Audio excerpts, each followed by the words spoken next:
उस western paradigm में problem है जिस पैराडाइम के तहत इसको पढ़ाया जा रहा है, जहां पर सिर्फ मटेरियलिज्म सिखाया जा रहा है और साइंटिज्म में मुब्तला किया जा रहा है।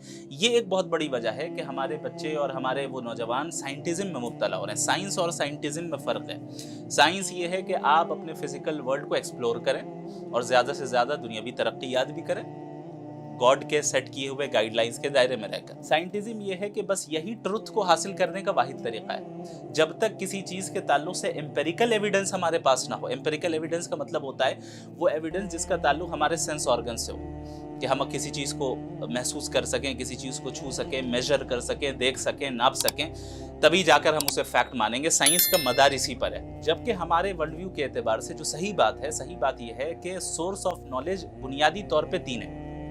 सबसे पहला सोर्स ऑफ नॉलेज तो यही हमारे सेंस ऑर्गन्स हैं। जैसे आप हमारे सामने हैं, मैं आपको देख सकता हूं कि भाई आपने जो ब्लू कलर का कोट पहना है, ये इल्म मैंने कैसे हासिल किया? अपनी आंख को देखकर। तो ये इल्म को हासिल करने का एक जरिया हो गया। लेकिन आपके ताल्लुक से मुझे यही जानना है कि भाई आप इस दुनिया में कैसे आए।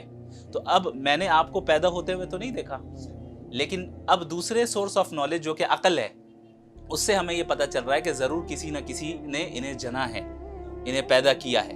अगरचे मैंने आपको पैदा होते हुए नहीं देखा। मालूम चला कि अब ऐसी भी चीज़ें हैं जिनके ताल्लुक से अगर हमें नॉलेज हासिल करना है तो सेंस ऑर्गन्स को छोड़ के अब दूसरे लेवल को इख्तियार करना होगा, दूसरे सोर्स ऑफ नॉलेज को इख्तियार करना होगा, और वो दूसरा सोर्स ऑफ नॉलेज रीजनिंग है, अक्ल है। अब आप ही के ताल्लुक से मुझे ये जानना है कि आप इस दुनिया में क्यों हैं, आपका क्रिएटर आपसे क्या चाहता है, क्या नहीं चाहता है, और इस जिंदगी के बाद क्या होगा।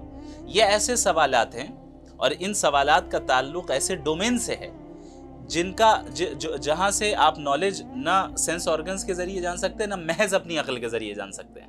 अब यहाँ पर आपको तीसरे सोर्स ऑफ नॉलेज की जरूरत पड़ेगी, वो है रेवलेशन, वो है खुदा की वही। तो खुदा की वही उन चीज़ों को डिस्कस करते आती हैं जिन्हें हम अपने सेंस ऑर्गन्स के जरिए और अक्ल के जरिए, मुजर्रद अक्ल के जरिए हासिल न कर पाएँ। लेकिन मॉडर्न वेस्टर्न जो सिस्टम ऑफ एजुकेशन है, उसने लोगों को ये पढ़ा दिया कि सोर्स ऑफ नॉलेज सिर्फ एक है, वो एम्पेरिकल एविडेंस है।